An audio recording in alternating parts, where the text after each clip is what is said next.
আপনার গার্লফ্রেন্ডের নাম্বারটা একটু আমাকে দেন, আমি একটা কল করি, দেখি আমি তাকে ইমপ্রেস করতে পারি কিনা। ওকে। আপনি হচ্ছে গিয়ে কিছু হিন্টস দেন আপনার গার্লফ্রেন্ড সম্পর্কে। আমার গার্লফ্রেন্ডের নাম সাদিয়া, ওর বাসা ফরিদপুর। নাম্বার। হ্যালো, আসসালামু আলাইকুম। ওয়ালাইকুম আসসালাম। কে আপনি? সাদিয়া বলছেন? জি। আমাকে আপনি চিনবেন না, আমি আর কি আপনাকে অনেকদিন ধরে ফেসবুকে ফলো করি। কেন কল করেছেন?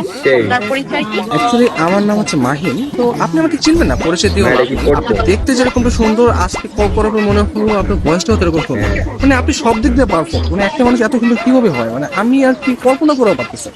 ধন্যবাদ আপনাকে। আর কিছু বলবেন? আমি আবার অপরিচিত কারোর সাথে কথা বলি। দেখেন, পৃথিবীর প্রত্যেকটা জিনিসই কিন্তু হঠাৎ করে হয়। আপনি যে আজকে অপরিচিত বললেন, কালকে পরিচিত হতেও পারে। এখন পরিচিত হতে তার ক্ষতি নেই, তাই না? অবশ্যই। কথা আমি ক্লিয়ারলি শুনতে পাই না, আবার একটু বলুন।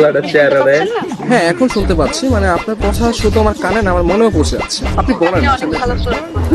আমি কোনো ফ্লার্ট করতেছি না, আমি মানে সত্যি কথাই বলতেছি। ধন্যবাদ। আপনি কোথায় থাকেন? আসলে ছোটবেলা থেকে আমি অনেক জায়গায় থেকেছি, কখনো ঢাকা, কখনো খুলনা, যশোর, মাদারীপুর, বাট এগুলো সবকিছু না টেম্পোরারি। আমি এখন বর্তমানে পার্মানেন্ট ভাবে নতুন একটা জায়গায় থাকতে যাচ্ছি। সেই জায়গাটা কোথায়? আপনার মনে ব্যক্তিগত জায়গা হবে? না, আপাতত নেই। অপরিচিত কাছে জায়গা থেকে যাচ্ছি। অপরিচিত বলতে আমরা চাইলে কিন্তু পরিচিত হতে পারি, চাইলে আমরা কথা বলতে পারি, দরকার ভিডিও কল অথবা মিটও করতে পারি। কিন্তু আমি তো আপনাকে দেখিনি, আপনি আমাকে দেখেছেন। রাতের দিকে তাহলে আমরা ভিডিও কলে আসি। আচ্ছা, আপনি তখন আমাকে হোয়াটসঅ্যাপে আপনার ছবি সেন্ড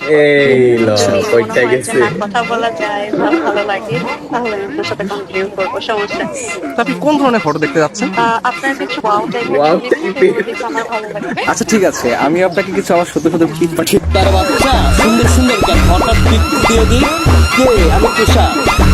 আমি ফোন দিলে তোর ভাই আছে, তোমার এই ব্যস্ততা সে ব্যস্ততা আছে।